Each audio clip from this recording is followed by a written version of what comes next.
दोस्तों, दुनिया में अनेक धर्म हैं, हिंदू, जैन, सिख, बौद्ध, पारसी, इस्लाम और ईसाई धर्म, क्रिश्चियन। अब इनमें सबसे अच्छा धर्म कौन सा है?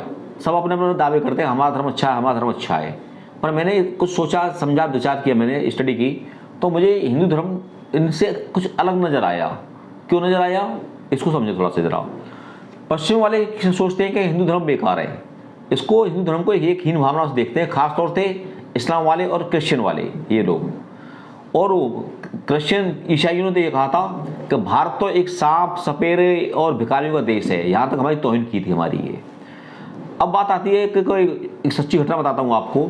हमारे एक देश के एक संत हुए थे, उनका नाम था स्वामी चिन्मयानंद। ये स्वामी चिन्मयानंद से एक पश्चिम का पत्रकार आया, उसने उनका इंटरव्यू लिया। इंटरव्यू में उसने कुछ क्वेश्चन पूछे। उसने कहा कि स्वामी जी आप ये बताइए कि इस्लाम धर्म के संस्थापक कौन थे? उन्होंने जवाब दिया प्रॉफिट मोहम्मद। फिर दूसरा क्वेश्चन किया ईसाई धर्म के संस्थापक कौन थे? उन्होंने स्वामी जी जवाब दिया ईसा मसीह। फिर कहा बौद्ध धर्म के संस्थापक कौन थे? बता दिया महात्मा बुद्ध। कि जैन धर्म के संस्थापक कौन थे? बता दिया स्वामी जी ने महावीर स्वामी। फिर दिया टिपिकल क्वेश्चन उनको सामने, कहा कि हिंदू धर्म के संस्थापक कौन थे? अब स्वामी जी खामोश, उनके पास कोई क्वेश्चन नहीं था। फिर कहा उसने पत्रकार ने, हिंदू कोई धर्म ही नहीं है।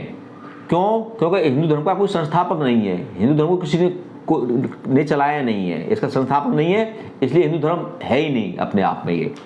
बस स्वामी बोले बिल्कुल सही कहा आपने, हिंदू धर्म नहीं है, हिंदू साइंस है, हिंदू जीवन को जीने की कला है।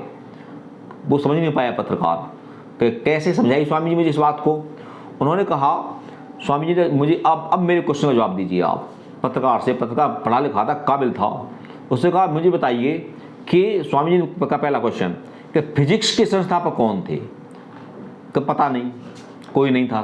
फिर पूछा कि केमिस्ट्री के संस्थापक कौन थे? कि नहीं पता, इसके कोई नहीं थे संस्थापक। कि बायोलॉजी के संस्थापक कौन थे? कि नहीं पता।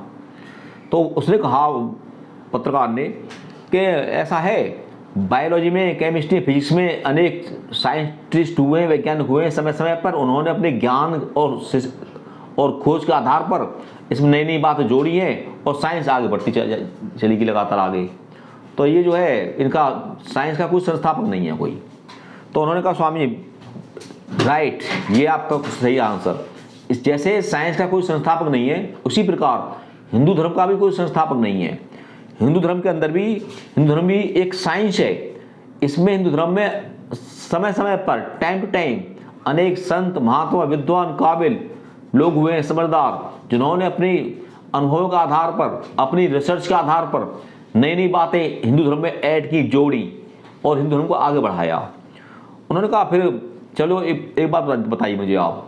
स्वामी जी ने कहा कि इसकी इस्लाम की कितनी किताबें? उन्होंने कहा एक किताब, कौन सी? कुरान। ईसाई धर्म की कौन सी किताब है? तो एक किताब है, कौन सी? बाइबल। सिख धर्म की कौन सी किताब है? एक किताब है, गुरु ग्रंथ साहब। उन्होंने कहा स्वामी जी ने, परंतु हिंदू धर्म की एक किताब नहीं है, हिंदू धर्म से जुड़ी हुई अनेक किताबें, रामायण, महाभारत, वेद, उपनिषद ढेर सारे हैं, पुराण वगैरह। उन्होंने कहा आप किसी भी लाइब्रेरी में जाइए, आपको हिंदू धर्म से जुड़ी हुई हजारों लाखों किताब मिलेंगी जिनमें हिंदू धर्म की विशेषताएं बताई गई हैं। जो प्रॉपर विशेषताएं हैं वो एक जीवन जीने की क्या कला है, किस तरह जीवन जिया जाए, उसके बारे में बताया गया है। तो इसीलिए हिंदू धर्म को हम हिंदू धर्म नहीं कहते, इसे हम बोलते हैं सनातन धर्म बोलते हैं। बस वो पश्चिमी पत्रकार जो था उनके जवाबों से बहुत सेटिस्फाई हुआ, बड़ा एक उसे हुआ कि वास्तव में उन्होंने जो व्याख्या किया वो सही की है। तो एक्चुअली हिंदू धर्म नहीं है, हिंदू धर्म एक जीवन को जीने की कला है, हम जीवन को कैसे जिए। बल्कि ये और जो धर्म है ये इंसान को एक ही उससे बांध रखते हैं, एक ही लकीर से, लकीर का फकीर, उसको सोचने समझने की क्षमता विकसित ही नहीं होने देते। मैंने बताया जो अपने विचार व्यक्त किए मैंने कि हिंदू धर्म अन्य धर्मों से हटकर कैसे है और हिंदू धर्म अन्य धर्मों से श्रेष्ठ किस प्रकार से है। जय हिंद, जय भारत।